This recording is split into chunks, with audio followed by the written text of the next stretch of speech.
Scarlet Fever Summer. It was the spring of 1875. I remember the exact season and year because I had just turned 10. We arrived home late from a trip to the countryside. Father asked me to take our horse to the stable and feed him. By the time I got to bed, my throat was sore. The next morning, I had a high fever and a red rash on my chest. Miles, you must go back to bed this minute, my mother insisted. As I left the living room, I heard whispers fearfully to my father. I think he has scarlet fever. I went to sleep and did not awaken for many days. When I did, I saw my mother sitting beside me.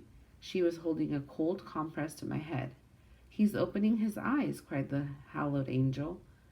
Father ran into the room and hugged my mother. I slowly regained my strength. Of course, I wanted to go outside as soon as I felt a little better. Sorry, Miles, but the doctor says you've got to stay in bed for a while, my father explained. But I want to swim and fish and play with Ned and John, I said. My father just shook his head. The next day, Father set up his easel in my bedroom. He began painting a picture of a place by the river where my brothers and I used to play. Use your imagination, he said, and you can put yourself right there at our favorite spot. Father painted the most beautiful of all his paintings.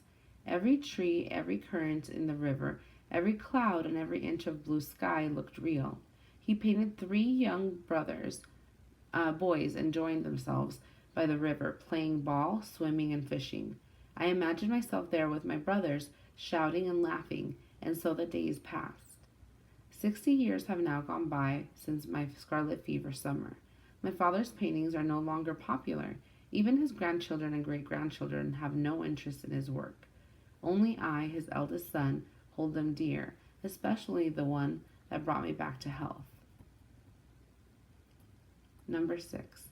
The reader can conclude that this passage was written from a first-person point of view. Which lines from the passage best support this conclusion?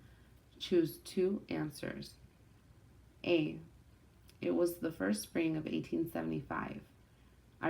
B. I remember the exact season and year because I had just turned 10. C. Miles, you must go back to bed this minute. D. The next day, Father set up his easel in my bedroom. E. Use your imagination, he said, and you can put yourself right there at our favorite spot. Number 7. Click on 2 key events that should be included in a summary of the passage. The narrator's father had asked him to take the horses to the stable and feed him when they returned from a long trip in the spring of 1875. By the time the narrator got back, he had a sore throat. The narrator became very ill with scarlet fever when he was younger. He was asleep for a very long time. When he finally awoke, all he wanted to do was go outside and play with his brothers, but he had to stay in bed, according to the doctor's orders. The narrator's father painted him pictures to help nurse him back to health, and the narrator still cherishes those paintings today. Number 8. Read the lines from the passage. I went to sleep and did not awaken for many days. When I did, I saw my mother sitting beside me. She was holding a cold compress to my head. He's opening his eyes, cried the haloed angel. Father ran into the room and hugged my mother.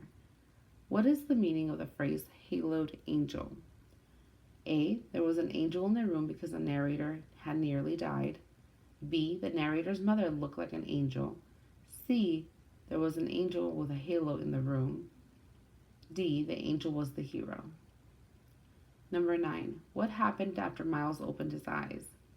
A. Father ran into the room and hugged my mother. B. Father painted the most beautiful of all his paintings. C. Father asked me to take our horse to the stable and feed him. D. Father gave me Miles a hug. Number 10. What is the theme of the passage? Explain using key details from the passage to support your answer.